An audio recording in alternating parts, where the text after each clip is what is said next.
All right, so in the cockpit of the E46 M3 again, recent updates on this car. I just changed out the tires. The tires on the car were on it when I bought it in 2016. And as they started to kind of, get lower and lower tread wear wise, I had a really good drive prior to that happening, and I just ran them into the ground. And the rear tires were so slick that all it would do was slide around. So I did a lot of like drifting and acting like a hooligan in the car prior to putting the new tires on. While they were off though, I noticed that the brake rotors were pretty old too, obviously. Brake pads are pretty new on it, but the rotors, you look at them and you notice that they've been on there for a while. They tend to rust really easily if they sit out in, in the rain, which the car had set a couple of days that rain came on. Aside from that, I know they're old. I feel like they just need to come off the car.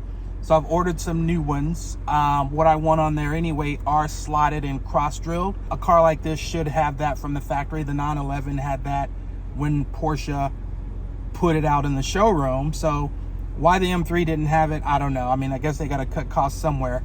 The brake rotors don't suck, they work, but why not have the better equipment on the car? One of the things that came out of the drive today was just kind of revisiting what is so amazing about this car and why I love driving it.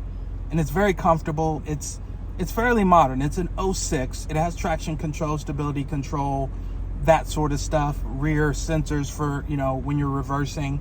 Doesn't have a camera, which most cars nowadays do. But it's a fairly modernized car given when it was manufactured. But the creature comforts are really abundant. And because this car is based on a platform that was used for different market segments, BMW leveraged the 3 Series as kind of a mid-range, high-end. There was a lower range you could get in a 325. So they use this platform for a lot of different applications. And then adding the M Division's touch to it made a high-end performance car. It's very much that. And every time I drive it, I'm reminded how much so that is true. And it's just one of those cars that you just never get tired of, to be honest with you. And as I've been driving it, I really like it. I mentioned before that the car was up for sale a few months ago and have decided to put tires on the car now. I'm gonna put rotors on it. When I get the rotors in, we'll have those installed. I'll do those myself. As a result of driving this car, I decided to take the 911 out. There's another video on that that you can check out as well. And comparing these back to back, there's a revelation that came out of this drive today about what I'm really looking for in my car for, that weekend drive or just that enthusiast option for when I'm not driving my daily car. And if it's coming down to the 3 cars that I have now, I've already talked about this car being up for sale because, quite honestly, I enjoy the RX-7 enough that I would probably keep it a little longer. Work's being done on that car right now as I speak.